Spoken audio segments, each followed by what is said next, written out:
À plus de 1000 km au nord-ouest de l'Australie, une toute petite île s'élève au milieu de l'océan Indien.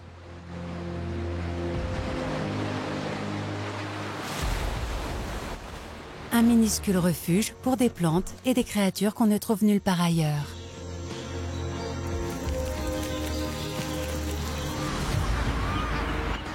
Les oiseaux dominent les cieux, gracieux, intimidants, étranges.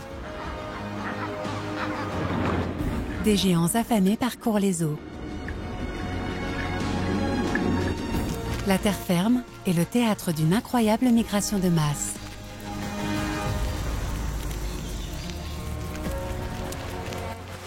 Une extraordinaire armée rouge se dirige vers la mer. Sur sa route, des monstres de toute taille. Ils sont mus par leur instinct et vont perpétuer leur espèce.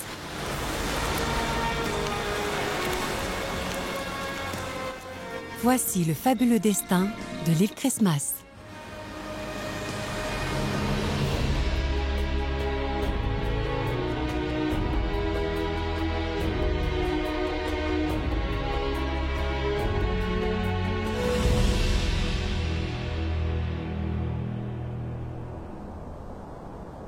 Au cœur de la forêt tropicale de l'île, une longue attente débute pour une espèce endémique.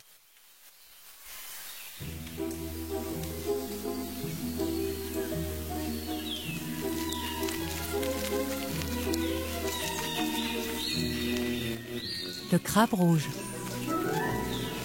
Ses ancêtres étaient des crabes de mer. Il y a plus de 10 millions d'années, ils ont commencé à coloniser l'île, à s'installer à l'abri des prédateurs. Leurs branchies ont évolué pour devenir des espèces de poumons. Devenu créature terrestre, ce crabe de la taille d'une assiette doit garder ses poumons humides pour respirer. C'est son héritage océanique qui l'oblige à rester dans un milieu humide.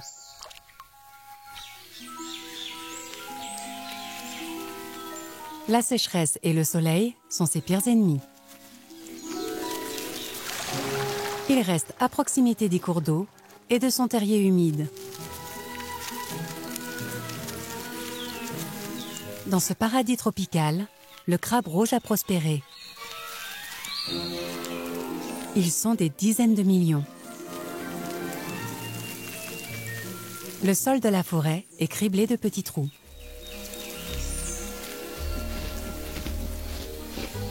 Ce sont comme des jardiniers. Ils ne cessent de creuser, de labourer et d'aérer le sol.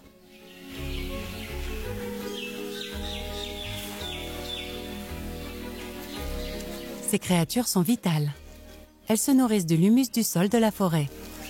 Leurs excréments agissent comme des engrais. Elles contribuent au développement de leur propre habitat.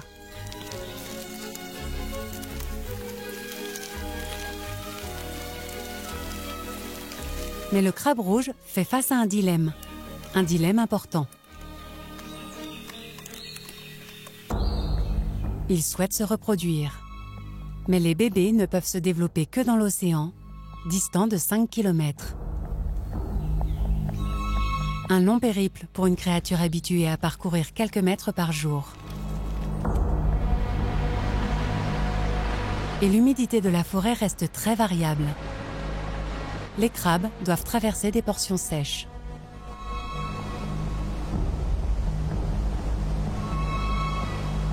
Leur unique chance, la mousson. Les pluies abondantes engendreront temporairement une voie humide vers l'océan et une chance de procréer.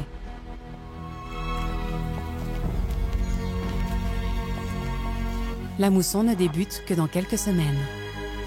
Pour l'instant, il faut attendre.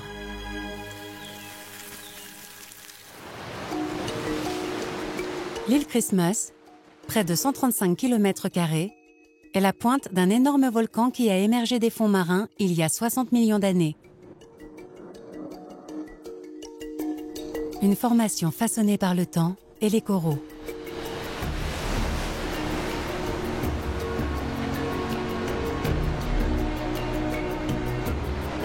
L'île semble surgir des eaux. D'abruptes falaises mènent à un plateau verdoyant.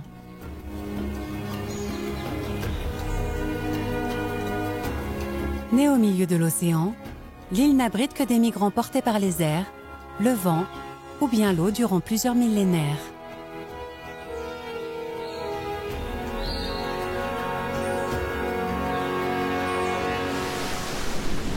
Située à des centaines de kilomètres de la plus proche masse continentale, elle est devenue un site de reproduction. Plus de 60 000 oiseaux viennent nicher là chaque année. Des fous, des frégates et de magnifiques phaétons viennent se nourrir tout près du littoral. Ils volent, font des cercles avant de plonger au milieu des courants.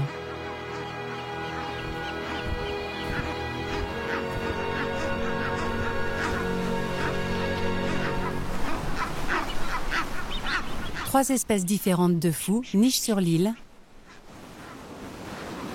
mais seuls les fous bruns vivent ici à l'année.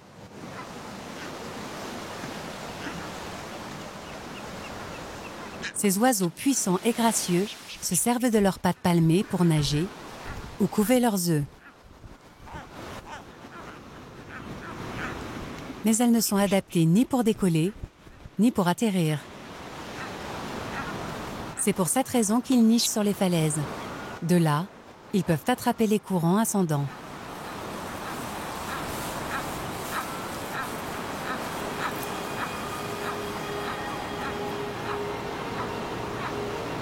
Les deux parents se consacrent pleinement à leurs petits. La plupart des couples pondent 2 œufs. Ce premier-né aurait de toute façon poussé son frère plus jeune, plus faible, hors du nid. Il est seul à profiter de la nourriture.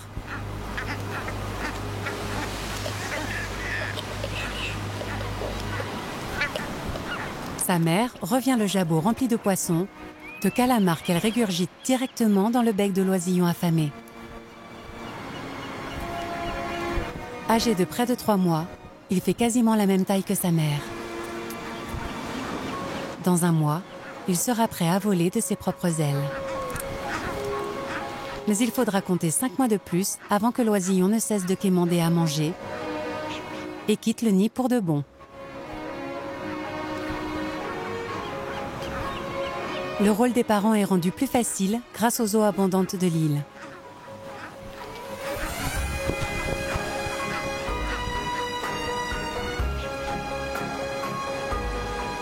Comme leurs parents ont peu de distance à parcourir, les oisillons affamés peuvent guetter l'arrivée de leur prochain repas.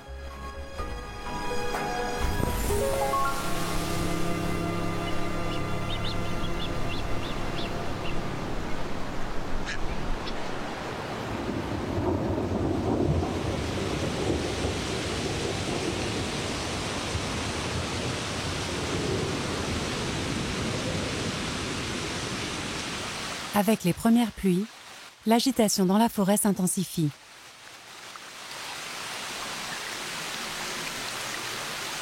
Au début, seuls quelques crabes s'activent.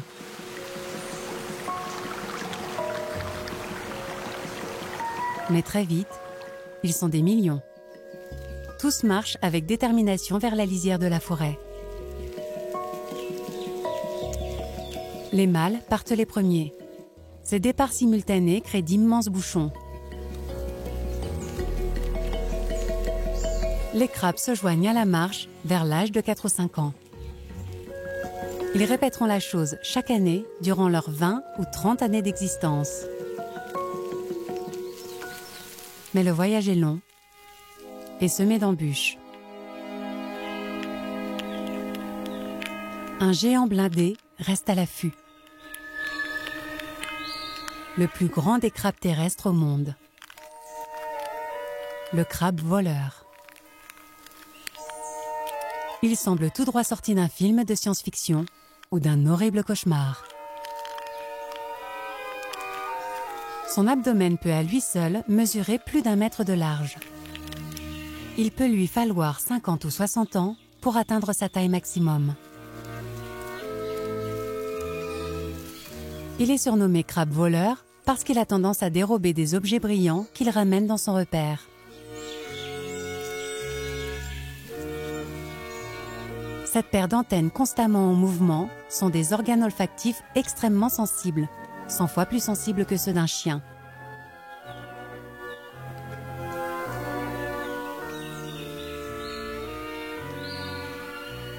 Les odeurs de charogne ou de noix de coco en décomposition attirent son attention. Et avec ses immenses pinces, il est capable d'ouvrir les noix de coco. Il emporte aussi les fibres de l'enveloppe pour garnir son terrier. Il est également surnommé crabe de cocotier.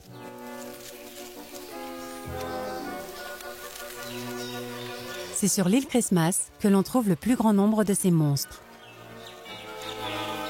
Ils sont près de 10 000. On reste tout de même loin des millions de crabes rouges. Ils raffolent des noix de coco, mais s'ils en ont l'occasion, ils goûteront volontiers un peu de crabe rouge.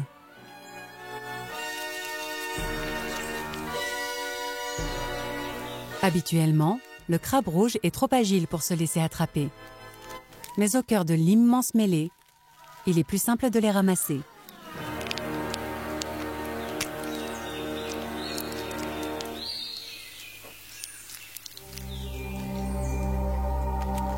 Même si les crabes rouges réussissent à échapper aux crabes voleurs, ils feront d'autres mauvaises rencontres dans leur longue marche vers la mer.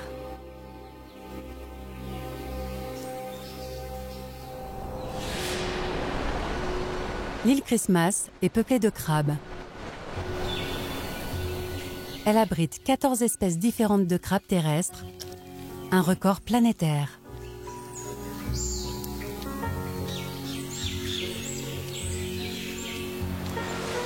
Ils descendent des crabes de mer, comme le Plagusia scamosa.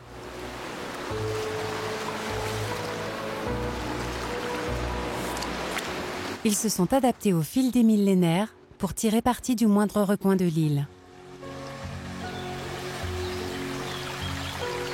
Le crabe bleu a conquis l'intérieur des terres en devenant un crabe d'eau douce.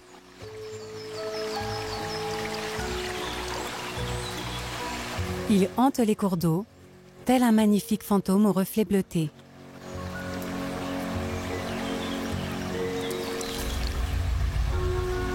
Mâles et femelles ont des pattes poilues et des moustaches. Des poils de chaque côté de la bouche qui les aident à filtrer les aliments.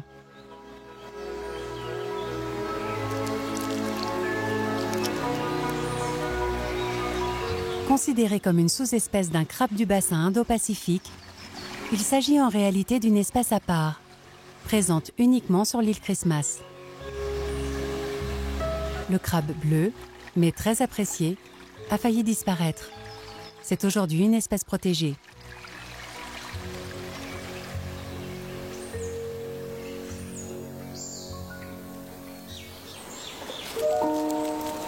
Les crabes rouges ne croisent pas seulement des ennemis.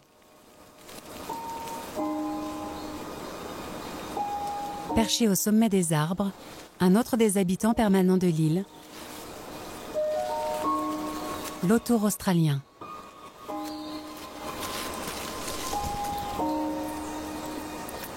Ce prédateur rusé se nourrit d'autres oiseaux, de petits mammifères, de reptiles et d'insectes.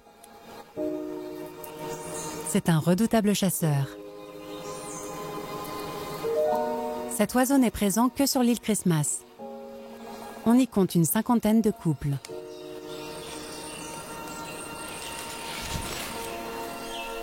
Une parente, plus petite, plus légère, la cresserelle d'Australie, chasse également ici.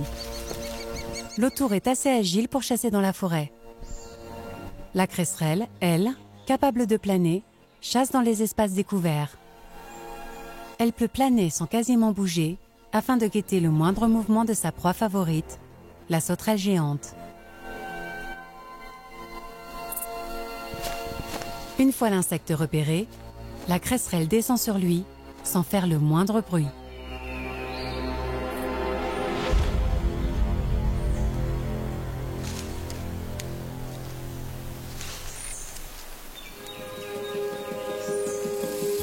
Parmi les maîtres du ciel, le renard volant de l'île. Cette créature au museau de renard est une chauve-souris, l'une des espèces actives de la journée. Ce mammifère de 300 grammes se nourrit de fruits et de fleurs. Il joue un rôle important dans la pollinisation. La papaye, introduite récemment, fait son régal. Contrairement aux espèces insectivores, ce mangeur de fruits n'a pas de sonar. Il se nourrit la journée et se fie à une vue et à un odorat performant. Le nid est situé près des côtes pour décoller facilement et partir en quête de nourriture portée par les courants d'air chaud.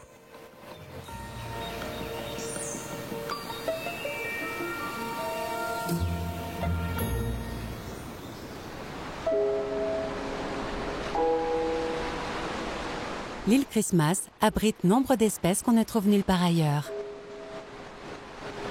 Sa position stratégique entre les grands courants océaniques en fait une halte pour les grands voyageurs.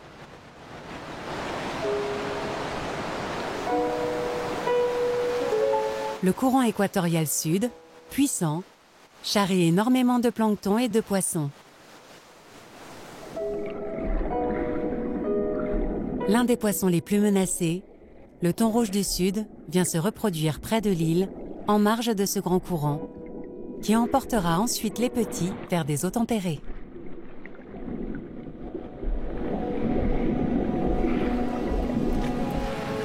C'est le courant de Java venant de l'Est qui influe le plus sur la vie de l'île.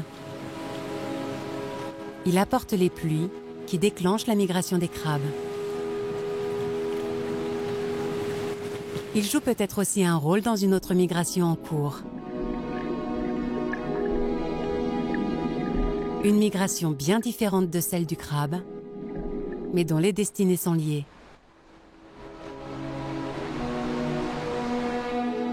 Le requin-baleine, le plus grand poisson au monde, peut atteindre 20 mètres de long et peser 20 tonnes. Parti des récifs à l'ouest de l'Australie, il parcourt l'océan Indien jusqu'à l'île Christmas, un périple de 1600 km. Il arrive à l'île Christmas à un moment très précis. Un moment que les experts croient directement lié au rite annuel qui a lieu en même temps sur l'île.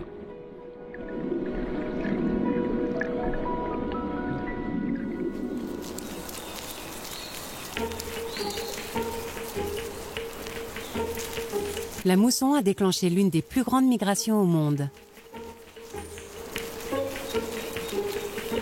Les crabes rouges de l'île ont entamé leur marche périlleuse vers l'océan.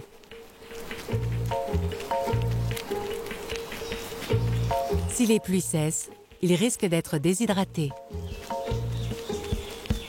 Une fois lancés, pas question de faire machine arrière. Ils restent à l'ombre, se déplacent si possible le matin et le soir.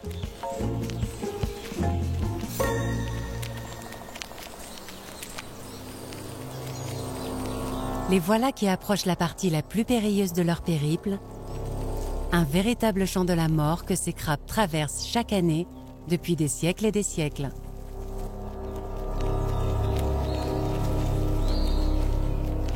S'y trouvent des ennemis contre lesquels ils ne peuvent pas grand-chose. La plus grande menace de l'île, les fourmis folles. Nommées ainsi en raison de leur mouvement frénétique. Ces créatures ont débarqué des navires il y a plusieurs décennies et sont la source d'immenses dégâts. Chaque colonie compte des milliards d'individus. Elles sont sans pitié pour les créatures qui croisent leur chemin.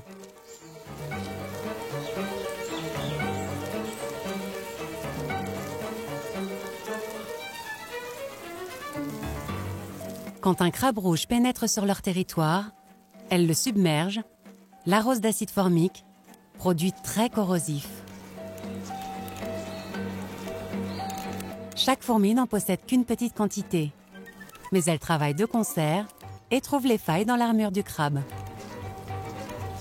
Les yeux, la bouche, les articulations. Aveuglé, le crabe ne peut plus rien.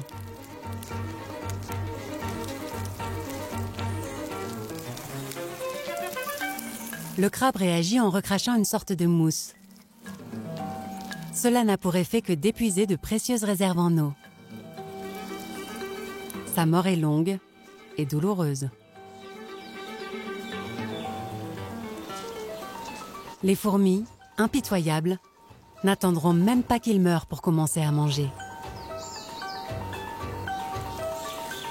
Les fourmis folles font d'énormes ravages chez les crabes rouges.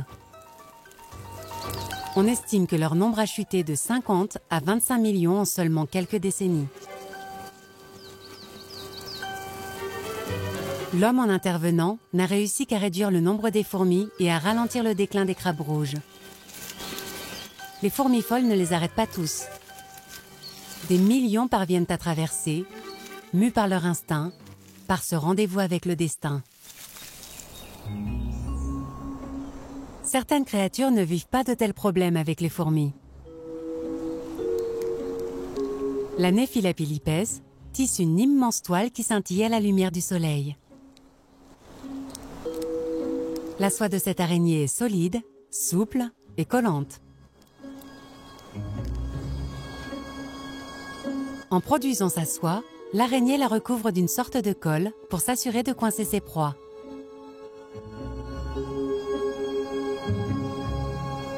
Mais c'est ce que la soie renferme qui protège l'araignée des fourmis folles. Un produit appelé alcaloïde pyrrolysidinique. Une sorte de répulsif naturel. Cette araignée défendra sa toile avec vigueur et attaquera le moindre intrus. Mais le répulsif suffit à garder les fourmis folles à distance. Il se trouve que cette grande araignée a de minuscules groupies. Des parasites qui vivent à la périphérie de sa toile en quête du moindre insecte que la reine ne voudra pas.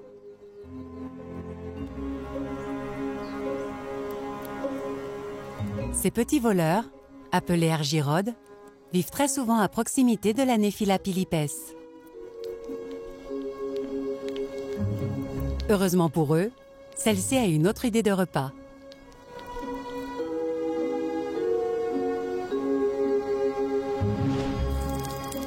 Elle se précipite sur une sauterelle piégée dans les fils de la toile.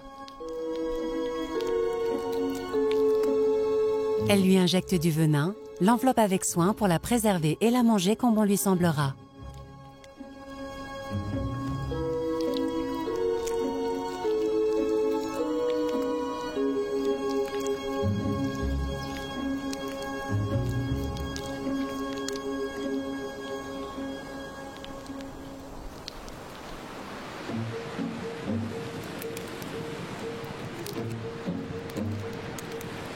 En une semaine, les premiers soldats de l'armée rouge arrivent à proximité de leur destination, les plages où ils sont nés. Mais cette dernière portion du voyage ne sera pas simple. Des falaises abruptes entourent l'île. Le seul moyen d'atteindre l'eau, descendre. Ils s'accrochent fermement, parfois la tête en bas. Une chute, la carapace se brise et c'est la mort. Enfin, ils atteignent les eaux qui les ont vus naître. Ici, ils peuvent se rafraîchir, se nettoyer, s'hydrater et après un si long voyage, refaire le plein de sel et de minéraux.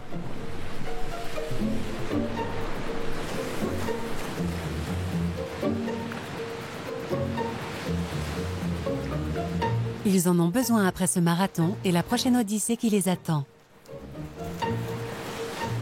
Les femelles arrivent déjà. Le spectacle promet d'être grandiose. Elles attendent des mâles qu'ils soient prêts.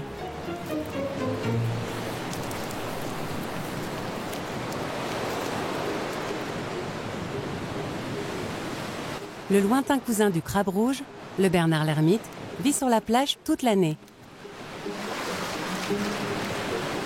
Il prête peu d'attention aux phénomènes qui se déroulent. Contrairement à la plupart des crabes, il a un abdomen mou et pas de carapace.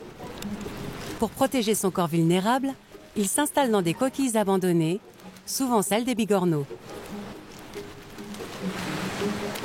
Au fur et à mesure qu'il grandit, il doit trouver des coquilles de plus en plus grandes. Il passe des heures entières à inspecter d'éventuels nouveaux abris.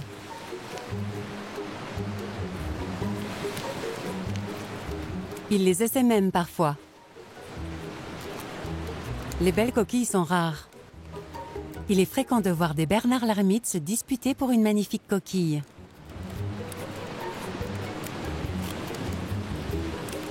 Chose peu croyable, ces créatures sont apparentées au crabe voleur, qui débute sa vie de la même manière en transportant avec lui une coquille.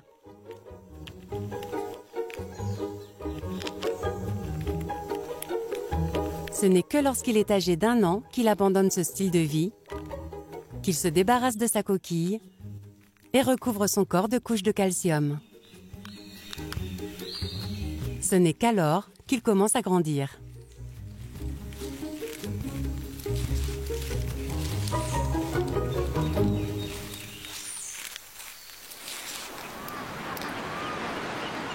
De retour sur la falaise, le gosier plein pour les petits, les fous bruns semblent ignorer l'immense marée rouge qui les entoure et les innombrables crabes qui parcourent la plage.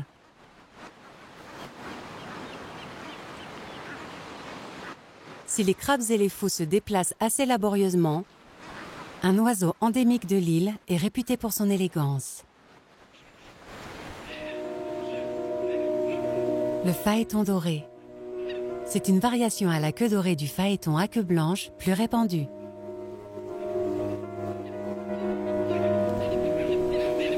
Pourvu de longues plumes jaunes à la queue, cet oiseau égaye le ciel de l'île.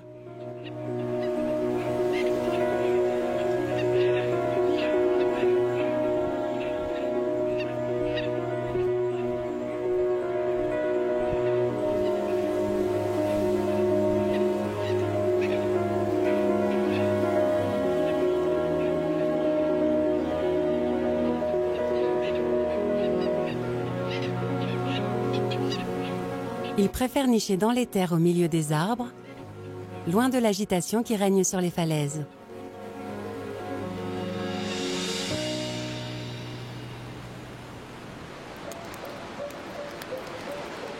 Après un bain revigorant, les mâles ont escaladé les falaises de l'île pour rejoindre le plateau, où ils se préparent à accueillir les femelles.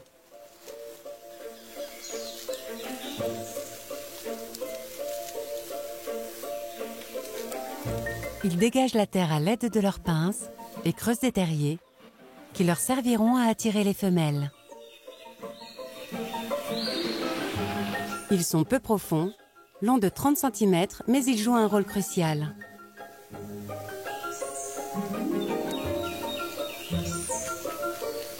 L'espace est très limité. Les guerres de territoire peuvent rapidement s'envenimer.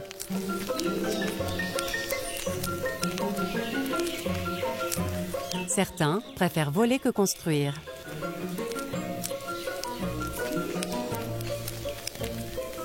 Souvent, on en reste au stade des menaces. Les mâles plus petits se retirent régulièrement avant d'être blessés.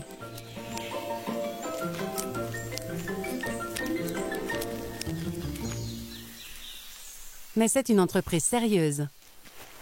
Sans un terrier suffisamment impressionnant, un mâle a peu de chances de séduire. Le long périple jusqu'à la mer n'aura servi à rien. Très vite, l'endroit n'est plus qu'une succession d'appartements. 1 à 2 terriers par mètre carré. Une fois chaque domaine établi, certains mâles restent au frais dans leur terrier. Ils ne sont qu'à une falaise d'un océan de fraîcheur. Mais ils doivent rester, garder leur terrier dans l'espoir d'accueillir une femelle.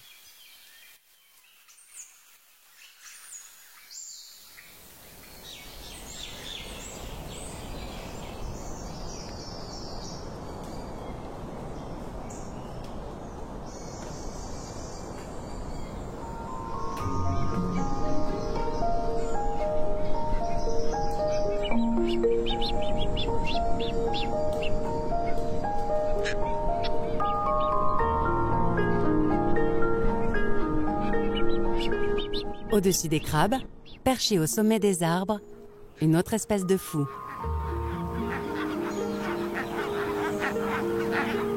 Les fous à pieds rouges s'agrippent aux branches à l'aide de leurs pattes palmées. Ils rentrent d'une longue période de pêche au large. Leur préoccupation du jour, se nettoyer. Ces oiseaux marins ont beaucoup voyagé, ont plongé au cœur des vagues. Ils doivent remettre en ordre leur plumage.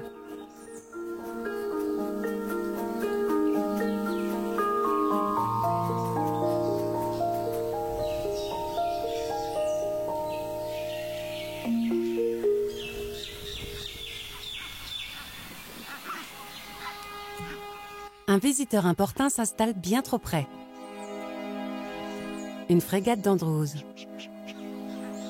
Un véritable poison pour les fous.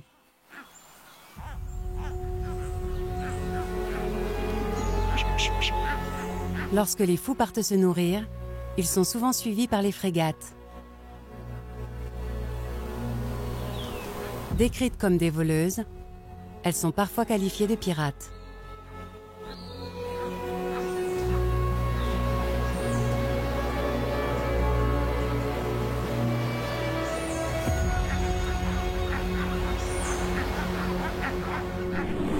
Les fous plongent dans l'eau. Ils replient leurs ailes et crèvent la surface à près de 50 km/h pour attraper du poisson à 50 mètres de profondeur.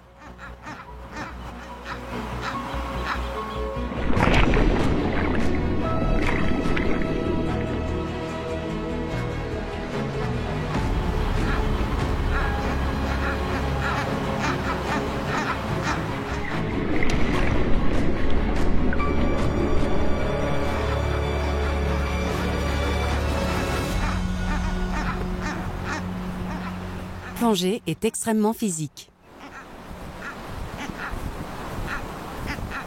Le gosier plein, il regagne le plateau très souvent filé par les frégates. Celles-ci vont bientôt mériter leur surnom.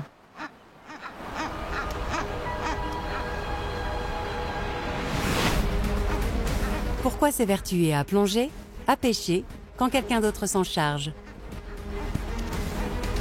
La frégate harcèle le fou dans l'espoir de lui faire régurgiter sa prise.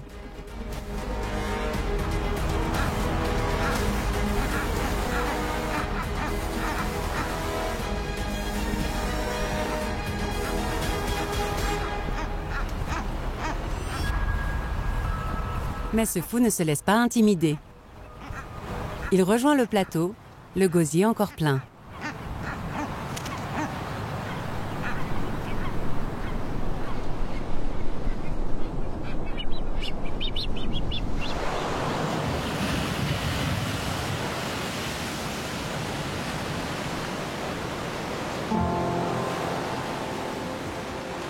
Cela fait 10 jours que les pluies ont déclenché la migration des crabes rouges.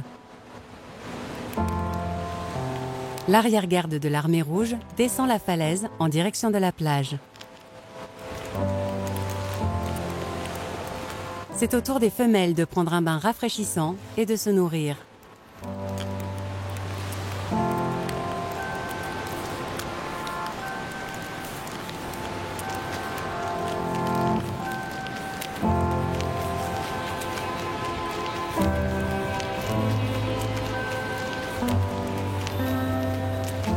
L'océan n'est pas toujours tendre. Après des millénaires d'évolution dans la forêt, ce sont désormais des animaux terrestres dotés de poumons, aux branchies atrophiées. Si elles perdent l'équilibre, c'est la noyade assurée.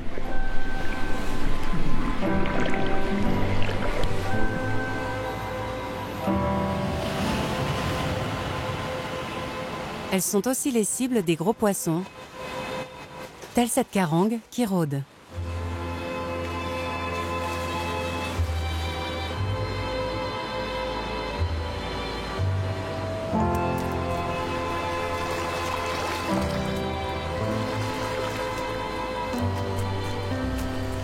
Les survivantes tournent le dos à l'océan. Elles ont un rendez-vous à honorer, tout en haut des falaises.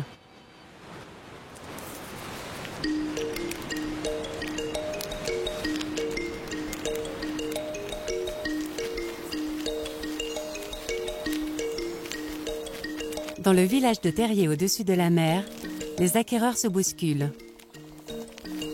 Les femelles inspectent soigneusement les propositions immobilières. Il y a maintenant urgence. Elles sont calées sur les cycles lunaires. Elles doivent s'accoupler et incuber leurs œufs tant qu'il est temps.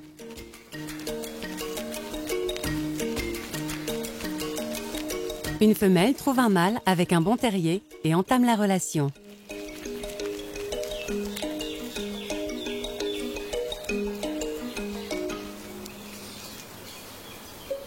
Ils s'accouplent face à face, lors d'étreintes pouvant dépasser les 25 minutes.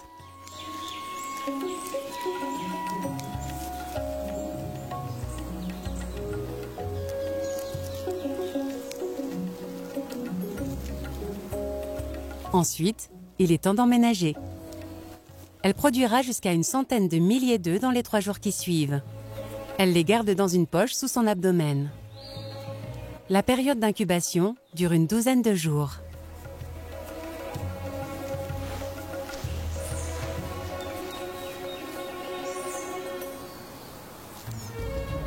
Son devoir effectué, le mâle reprend immédiatement la route. Il se lance dans le voyage-retour tout aussi périlleux.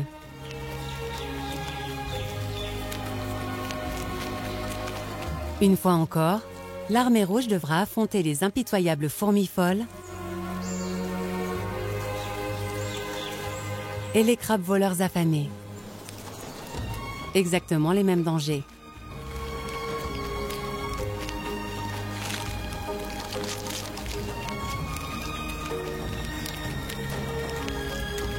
Si les crabes échouent, ils se seront au moins battus pour transmettre leur patrimoine génétique à la génération suivante.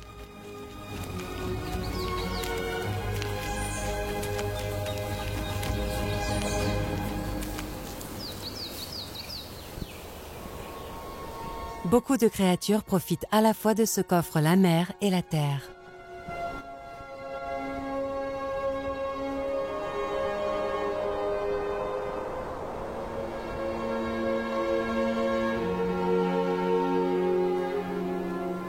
Une frégate du Pacifique femelle gagne l'intérieur de l'île. Contrairement à la plupart des oiseaux marins, qui boivent de l'eau salée, les frégates boivent de l'eau douce. Elles sont particulièrement douées pour s'abreuver tout en volant.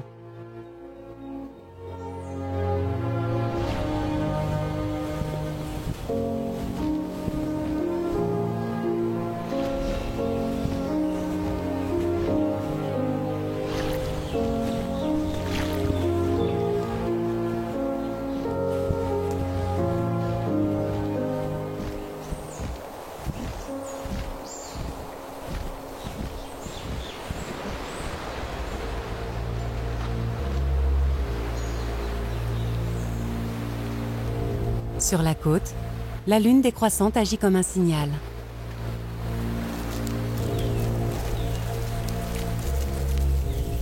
Les œufs des crabes rouges ont incubé près de 2 semaines. Les femelles émergent de leur terrier. Chacune transporte dans sa poche une centaine de milliers d'œufs. Doucement, prudemment, elles quittent les forêts pour rejoindre les falaises. Elles transportent leurs précieux et lourds fardeaux. Elles sont beaucoup moins agiles. Certaines en paient le prix. Les crabes voleurs les sentent approcher.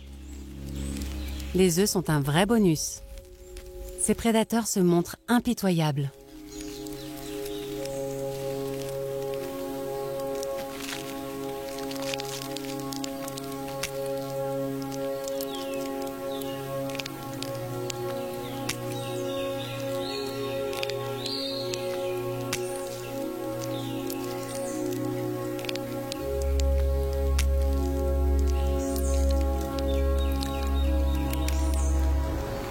Les survivantes entament la descente vers la plage.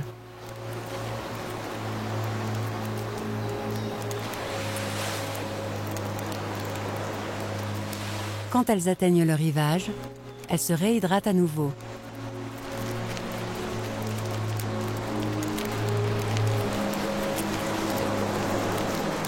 Avant d'attendre.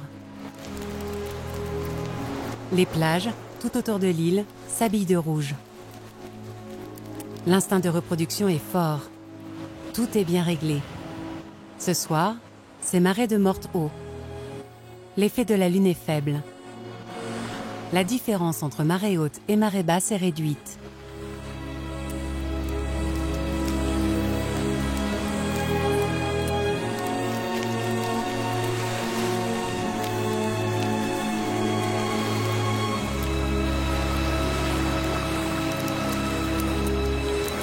Chaque femelle qui pénètre dans l'eau lève ses pinces, se trémousse pour libérer ses œufs.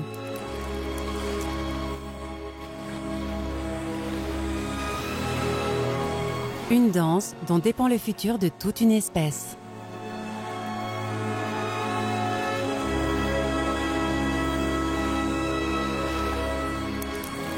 Bientôt, les eaux se troublent, saturées de milliards d'œufs.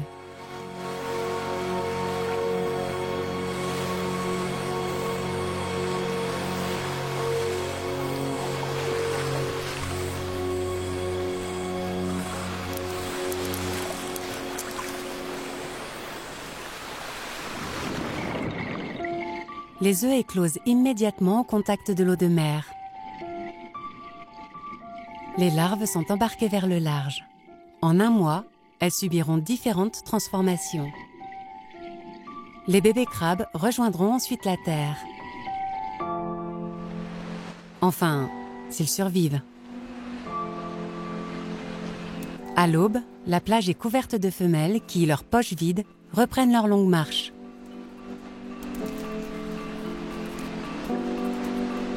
Il est impossible de prédire combien de leurs rejetons reviendront. Face aux éléments, aux courants, aux prédateurs, leur destin est fragile.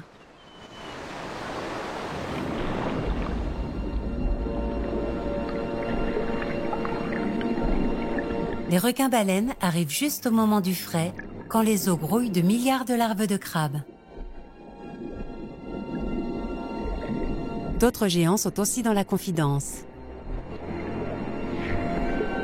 Les raies mentales nagent au milieu du plancton et se régalent.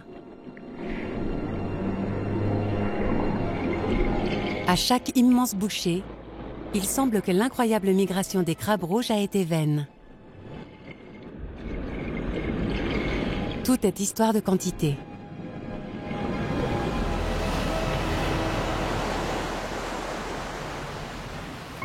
Cela fait une semaine que les mamans crabes rouges ont libéré leurs milliards d'œufs dans l'océan et qu'elles sont reparties vers la forêt tropicale.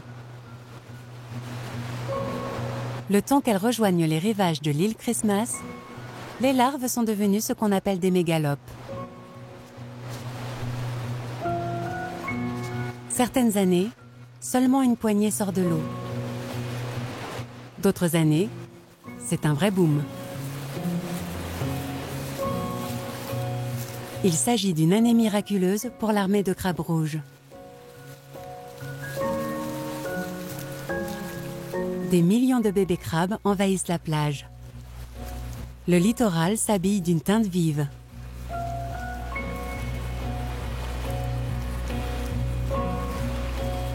Après 3 à 5 jours à la limite du rivage, ils se transforment et s'habituent alors à respirer. L'instinct les pousse à escalader les falaises jusqu'au plateau et à affronter les prédateurs au cœur de la forêt.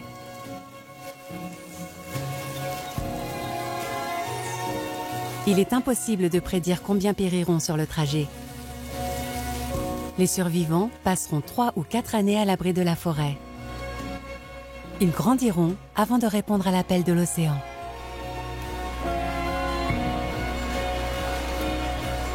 Ils rejoindront à leur tour la marche vers l'eau, creuseront, se battront, se reproduiront, danseront et poursuivront une tradition inscrite profondément dans leur gènes. Un spectacle unique, sans équivalent.